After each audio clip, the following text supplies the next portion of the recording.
Republicans held Attorney General Merrick Garland in contempt of Congress after he refused to release audio tapes of President Biden's interview with Special Prosecutor Robert Hur. For context, the contempt is a tool the House or Senate can use to either coerce compliance with a subpoena or remove obstruction from an ongoing investigation by approving the contempt resolution. The House essentially recommended Garland be prosecuted. But Biden has asserted executive privilege over the tapes, which gives Garland legal protection from any further investigation. Special counsel Hur concluded no criminal charges were warranted for Biden's handling of the classified document and said Biden presented as, quote, a sympathetic, well-meaning elderly man with a poor memory.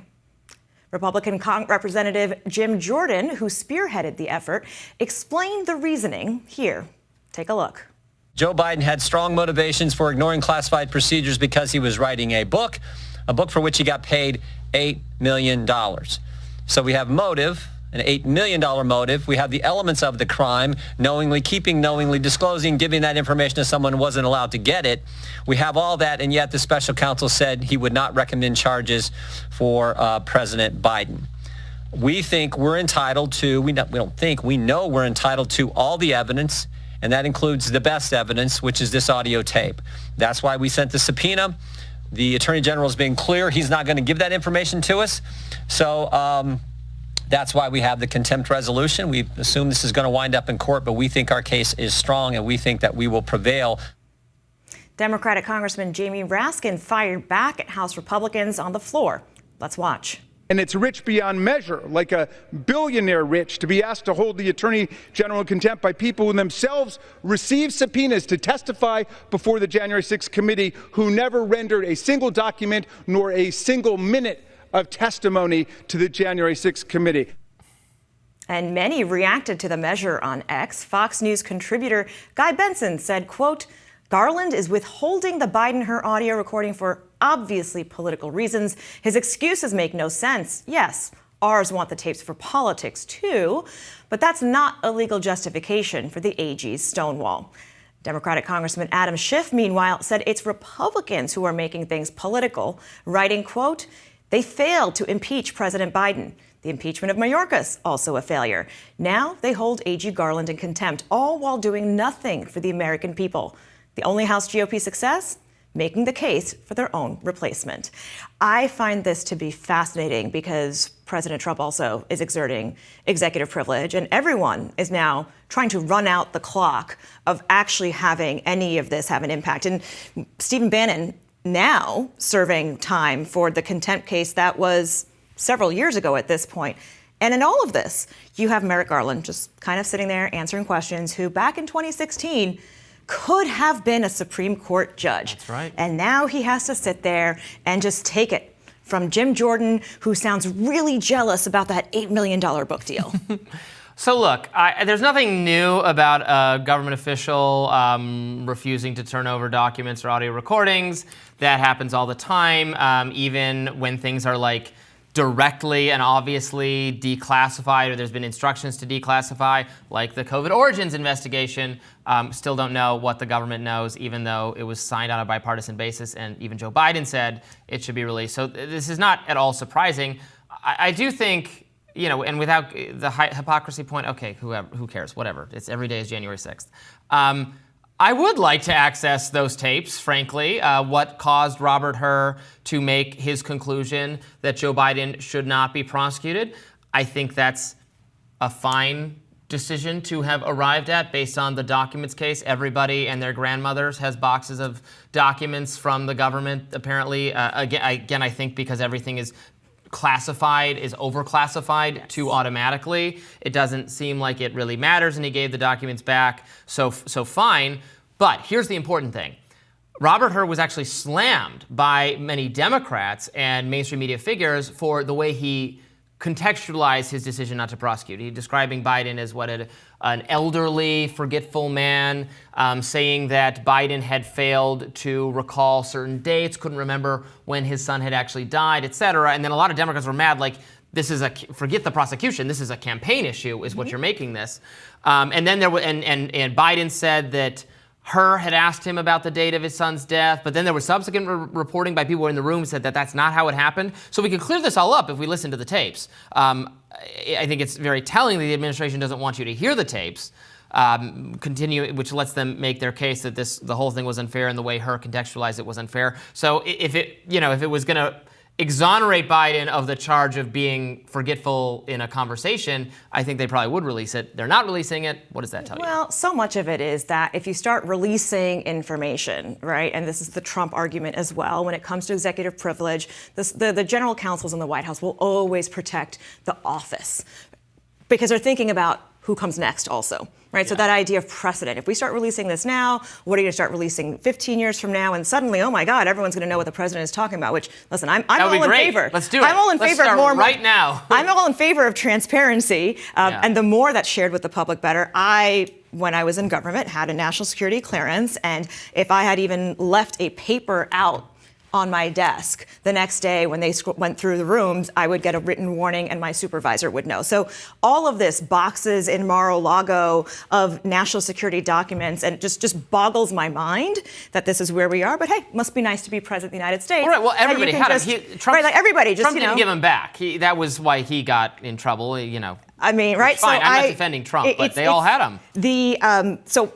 The overclassification of information. But when you talk about these tapes, right, and why was her questioning about remembering the date of his son's death? Because I can tell you, coming out of having two young kids and the chaos that involves, I'm lucky if I can remember today's date, and just I need to make sure I remember what time to pick up my kid from school. I just asked Jamie Raskin. It's January 6th. Right? I mean, well, that's right. And so the why that push to ask this man about his son's death and how much he remembers? Because I bet you his son's death probably feels like yesterday and not exactly a specific date. So I actually don't know if I want to hear that tape, to be honest. Well, sure, but the conflict is that Biden claimed that Robert Hur asked him about that, and that was inappropriate.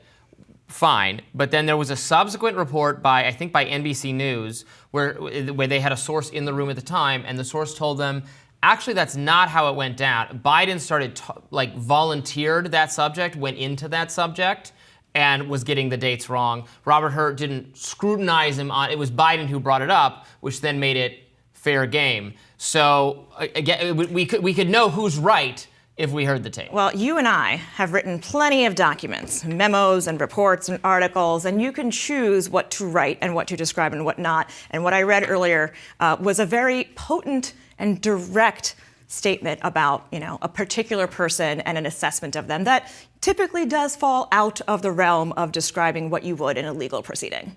What do you mean by that? Elderly gentleman with a poor memory. The characterization.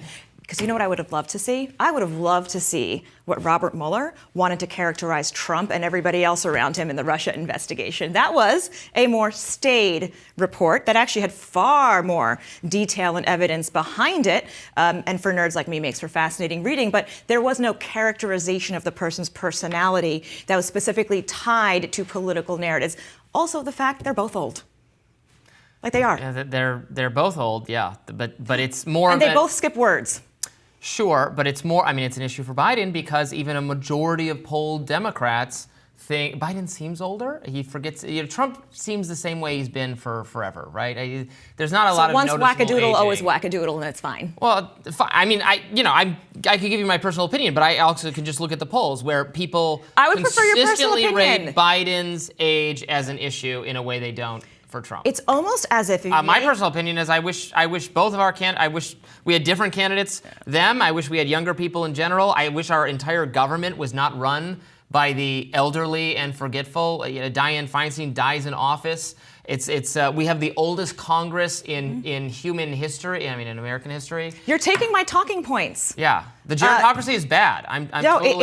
Let grandma retire. Let them put them out to pasture nicely. They don't need to run the levers of power. And to put a nicer spin on that, separate from the fact that boomers and every other generation has been able to be in charge and run things, and clearly millennials, we've been trained, we're waiting for our turn, and it'd be nice to have that next. There'll be no money left in the well, that's by design, right? They designed it so that they would draw on our Social Security that we were paying in. So that you can definitely blame boomers for.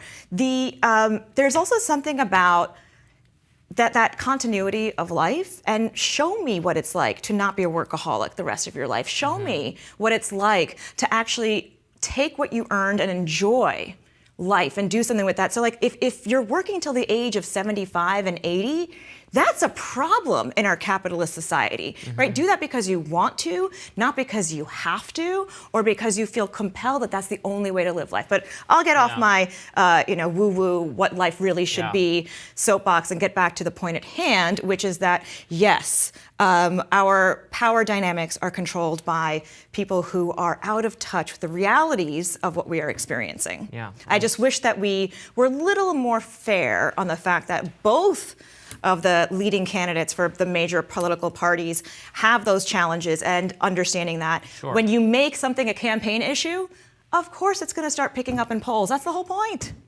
Yeah, but it didn't. It's a campaign issue because people noticed, right? People are paying attention to him speak every day, and they're alarmed by his change in tone and togetherness, and he looks so disoriented. Look, if we're going to pick a grandpa that we want, like literally, if we're going to pick a grandpa that we want running the country, or even just pretend that we want to invite into our homes for Thanksgiving dinner, which one would you rather have? I would rather the grandpa who actually seems like a decent human being, is willing to learn and advance on social issues over age, versus the one I'm kind of worried about letting my daughter near. Well, but running the country is a different... To be specific, that one's Trump. I think we got it. I think we got it. But who you want to have a beer with and who you think should run the country. It's the best way to make a decision about president, right? That's what gave you George W. Bush, folks. I don't think so. All right. Tell us what you think about this Merrick Garland contempt of Congress vote. More Rising right after this.